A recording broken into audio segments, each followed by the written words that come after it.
Retrouvez chaque jeudi à midi les meilleurs gérants de la place autour d'Hubert Tassin sur Décideur TV. Les décideurs de la gestion, vendredi, midi, nous faisons le point sur l'actualité boursière, l'actualité économique, à l'issue d'une semaine, ou plutôt une semaine de record. Nous essayons de décrypter, nous essayons d'analyser, et puis, en finale, nous donnons des conseils que vous pouvez retrouver en cliquant sur le lien voisin sur le même site, conseils précis. Donc, à mes côtés, Dominique Dequitte. Bonjour Dominique. Bonjour Hubert. Alors, Dominique, vous êtes donc un gérant de la financière Tiepolo. Absolument. Qui rentre dans cette émission, même si vous-même, vous aviez déjà été présent dans une vie précédente. Donc cette semaine, actualité, vous connaissez le principe. Actualité, Wall Street au plus haut. Là, on retrouve les cours de juillet 2011 à la Bourse de Paris. Ça va durer ? Eh bien, on peut croire que les investisseurs sont plutôt confiants aujourd'hui.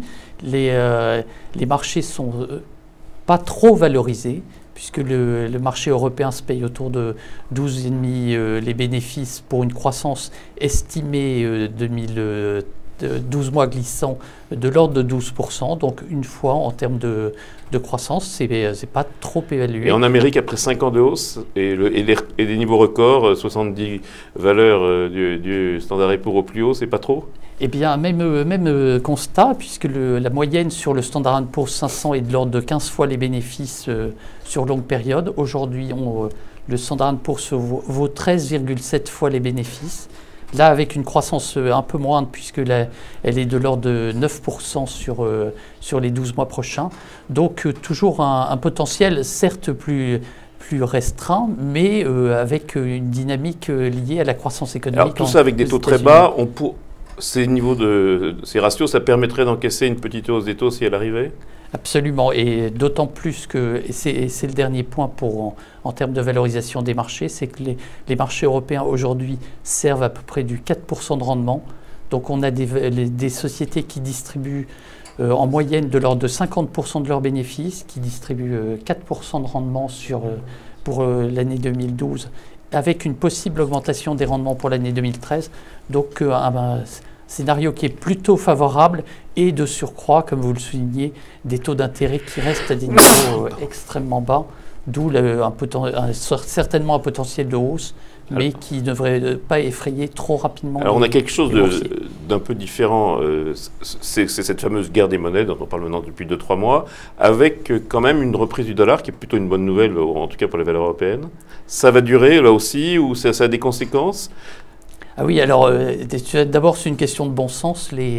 Toutes les monnaies ne peuvent pas baisser en même temps. C'est assez compliqué. Donc effectivement, l'Europe reste dans un scénario plutôt difficile sur le plan économique, même si aujourd'hui une partie des économistes voient des phénomènes de stabilisation de l'activité, que ce soit en France et en Italie, et un peu de regain d'activité en Allemagne. Mais l'euro, effectivement, pouvait supporter une légère baisse. Les élections italiennes ont un peu aidé, sont un peu dans compliqué à comprendre, au moins pour des investisseurs internationaux. Et de surcroît, il faut bien le noter, l'économie américaine surprend positivement. Et on a notamment le grand gérant américain de PIMCO qui aujourd'hui dit que la croissance aux États-Unis pourrait être de l'ordre de 3% ça, cette année. On révise dans le bon sens. Là, on révise tous les 15 jours presque. Voilà, à la fois des créations d'emplois, à la fois de l'immobilier résidentiel qui se comporte un peu mieux, toujours les échéances liées au fiscal cliff qui sont un peu compliquées à comprendre, mais une économie américaine qui est supportée par un déficit budgétaire abyssal, il faut bien le noter. Oui.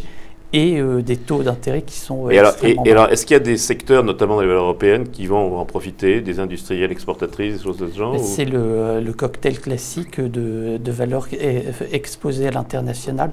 Et si on voit aujourd'hui, on voit 12% de croissance sur les bénéfices des sociétés européennes, c'est bien sûr celles qui bénéficient à la fois de la croissance américaine et notamment des phénomènes de réindustrialisation aux États-Unis.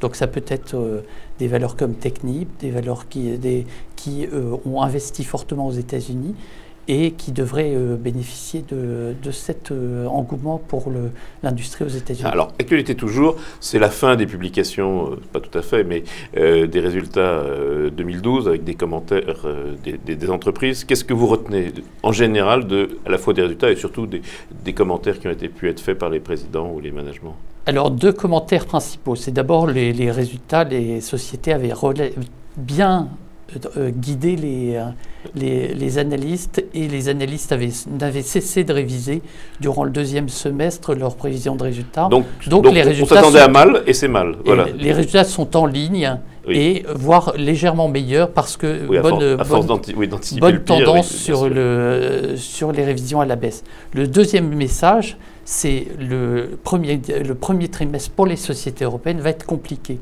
Compliqué parce que la base de comparaison est forte, parce qu'on commence l'année 2013 avec un potentiel de croissance qui est faible, et les bases de comparaison vont être fortes, donc vont être difficiles à battre, et le discours plutôt permanent des entreprises, c'est de dire que le deuxième semestre permettra de redonner Donc on a un flux de nouvelles qui va être moyen pendant le premier semestre. Voilà, absolument. Toutes les sociétés que j'ai pu rencontrer témoignent d'un premier trimestre difficile, d'un premier semestre qui sera mou, voire médiocre, et un espoir de rebond en fin d'année. Le problème, c'est que si l'espoir se décale, ce n'est pas forcément une catastrophe, parce que si au deuxième semestre, on est sûr de quelque chose au premier semestre de l'année prochaine, ça peut suffire.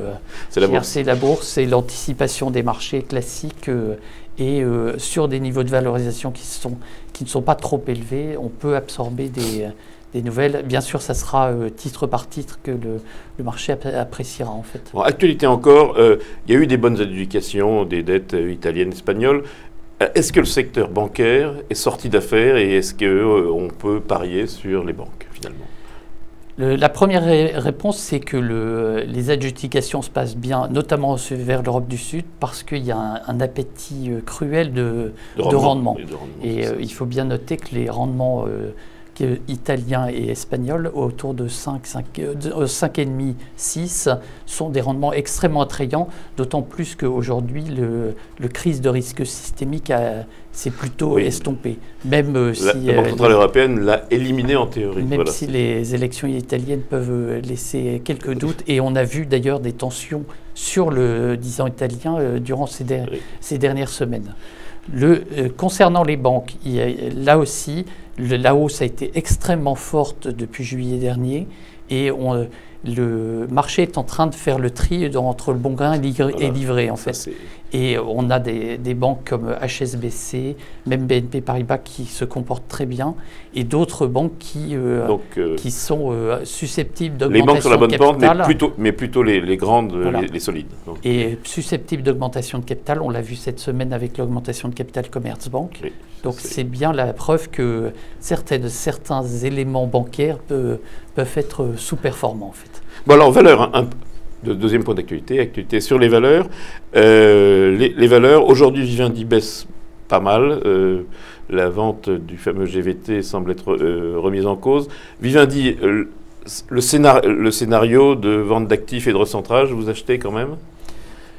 Non, pas vraiment. Là aussi, c'est un peu derrière nous. Là aussi, c'est un peu derrière nous. Le deuxième point, c'est que effectivement, l'activité télécom en France reste une activité extrêmement difficile et plutôt déflationniste dans son ensemble, que l'attribution de la 4G à Bouygues aujourd'hui est aussi un élément de la baisse du jour, que le fait de vouloir tirer plus de plus-value de GVT. Donc, Magic Bolloré, on arrête d'acheter Vivendi. On n'est pas particulièrement acheteur de Vivendi. Alors, les moyens de paiement. Donc aujourd'hui, Gemalto sort des résultats absolument canons, hein, on peut le dire, et dans le même temps, Safran vend son bloc d'Ingenico. Une partie de son bloc d'Ingenico. Donc ça valorise, mais ça veut dire qu'il se passe quelque chose dans le secteur. Est-ce que le secteur est toujours à jouer? Est-ce que Gemalto, qui est la star, est toujours à conserver ou à acheter? Absolument. D'abord, Gemalto. Gemalto, c'est à la fois des relais de croissance, ce sont des activités très matures dans les cartes téléphoniques et un potentiel d'amélioration des marges, même si les marges aujourd'hui sont entre 17,7 voire à 20% dans les cartes SIM. Mais on sait que l'activité software, qui est essentiellement une activité de Gemalto, peut encore se revaloriser. Dans la partie identité, sécurité, sont des rentes sur le moyen long terme. Donc ça, c'est comme des autoroutes, en fait, la constitution de passeport. Et dans la partie bancaire, c'est une activité qui a encore un potentiel à la fois de marge et de croissance du chiffre d'affaires. Donc une société qui était, entre guillemets, adorée par le marché, donc déjà bien valorisé, mais qui dispose d'un potentiel réel sur les prochaines années en fait. Il y a Ingenico alors. Ingenico, l'histoire est plutôt, Safran se recentre sur son activité et on peut voir un recentrage vers l'activité aviation aéronautique et potentiellement une sortie du pôle morpho dans les quelques années qui viennent en fait. Donc mais le prix du bloc d'Ingenico ne vous incite pas à dire que Gemalto est trop bien payé? Non, du tout, parce que les deux histoires sont différentes. Ingenico est en train de sortir, de rester dans son domaine de métier qui est le point de paiement et de se développer vers le service. Donc l'activité service, l'objectif est d'aller à au-delà de 25%. Ils sont aujourd'hui à 17%, donc c'est un très bon mouvement. En fait. Il y a un secteur qui est toujours un peu lié à l'économie. Cette semaine, c'est Altran qui publie ses résultats. Tout ce secteur-là, qu'est-ce que vous en pensez? Est-ce que vous avez des favoris là-dedans? En fait, on voit bien le secteur de la recherche et développement externalisé est un secteur qui continue à se développer et dans lequel les sociétés européennes, pour justifier leur croissance et pour permettre leur croissance, ont besoin d'innovation. Où chercher l'innovation, sinon au travers de ce genre de société ou en interne, mais le mouvement est vraiment à l'externalisation. Alors en France, on a la chance d'avoir des champions, puisqu'on a Alten qui est un champion européen, Altran, même chose, même si Altran est plus gros, Altran a eu plus de difficultés dans le temps. Et puis on a deux petits acteurs que sont Assystem et AK. AK est arrivé maintenant à 1 milliard de c'est un petit acteur qui est devenu gros, potentiel. Donc c'est possible que ce soit des sociétés qui soient reconnues et qui soient mieux reconnues. C'est un secteur qui, dans une reprise économique, vous paraît être un secteur à suivre. Qui dispose d'atouts sur le moyen long terme. Oui. Alors, deuxième chapitre, gestion. Gestion, alors, on voit qu'on a un scénario du cycle économique, comme vous le disiez, amplification aux États-Unis, confirmation en Chine, et espoir pour le second semestre, voire le 4e trimestre en Europe. Quels sont les axes d'investissement, selon vous, pour capter la croissance sur son portefeuille, bien entendu? Alors en fait, le premier point, c'est les valeurs cycliques. Je pense que c'est encore trop tôt dans le cycle. Trop tôt pour les cycliques. Parce que, comme on le disait tout à l'heure, le premier semestre va être plus difficile, et notamment en Europe. Et il faudra sans doute les acheter en fin de... on a un flot de nouvelles qui ne va pas être terrible. Le premier trimestre va être difficile, et le deuxième trimestre va aussi être plus difficile en base de comparaison. Et on voit bien aujourd'hui, le marché continue à se focaliser sur les belles valeurs de croissance. Alors l'exemple type, c'est Essilor qui ne cesse de casser ses plus hauts, même si la valorisation peut paraître complète, mais avec une telle visibilité. On parlait de Gemalto, on voit bien que le marché continue à acheter les valeurs de croissance parce qu'elles disposent de la croissance, bénéficient de la croissance à l'international essentiellement. Bien. Matières premières. C'est un secteur qui s'est stabilisé, peut-être en raison de la croissance passée, peut-être en raison de moindre consommation dans la croissance chinoise. Est-ce qu'il y a des gagnants dans cette nouvelle donne? Alors on a vu que d'abord il y a eu le grand lessivage cette année sur les valeurs, les grosses valeurs, parce que qui avait fait une croissance externe dans tous les sens et qui en ont pris plein la figure. Exactement. Et quand on voit la somme des dépréciations qui ont été passées, qui est de l'ordre de 25 milliards de dollars sur les acquisitions faites durant les 5 dernières années, on peut s'interroger sur la capacité. Alors, on a aussi vu bouleverser. Les ménagements ont payé aussi, puisqu'on on a aussi pas mal fait de ménage dans ce Il n'empêche qu'elles ont dû passer 25 milliards de Alors, dollars. dans cette nouvelle donne, c'est peut-être les consommateurs qui vont, je sais pas, les grands consommateurs d'énergie qui sont favorisés. Après, au sein des matières premières, il y a vraiment des disparités qui sont complètes. On faisait le point hier sur le sucre. En l'espace de 2 ans, le sucre a baissé de près de 50%. Le coton est reparti à la hausse. Donc, c'est une évolution complètement disparate. C'est pas une classe d'actifs en soi. Et donc, il faut vraiment piocher les unes et les autres en fonction de leur capacité de production et de leur coût d'extraction surtout. Alors pour finir, les concepts du moment, est-ce qu'il y a beaucoup de trésorerie? Est-ce qu'on attend des opérations de fusion-acquisition? Est-ce qu'on joue des recoveries? Est-ce qu'il y a d'autres concepts qui vous tentent en ce moment? Alors on l'a vu, c'est très clair qu'aux États-Unis, les grosses acquisitions sont reparties.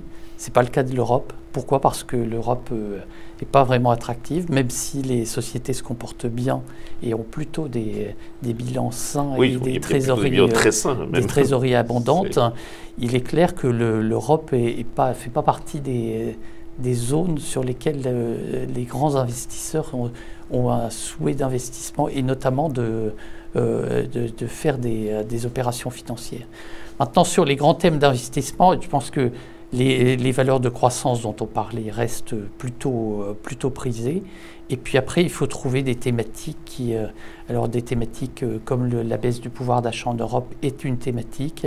L'efficience énergétique. Par exemple. Alors, on a eu comme exemple des titres comme EasyJet. Donc le low cost. Le low cost.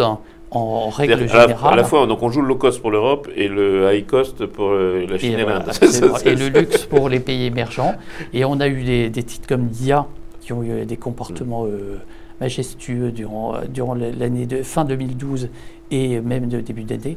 Donc ce sont des concepts très précis d'investissement et sur lesquels on peut trouver des valeurs liées à ces concepts en fait. Eh bien, ce sera le mot de la fin. Dominique de Quitte, merci. Vous pouvez retrouver les conseils précis de Dominique de la Financière Tiepolo en cliquant sur le lien voisin sur le site. Sinon, rendez-vous la semaine prochaine, même heure, même endroit.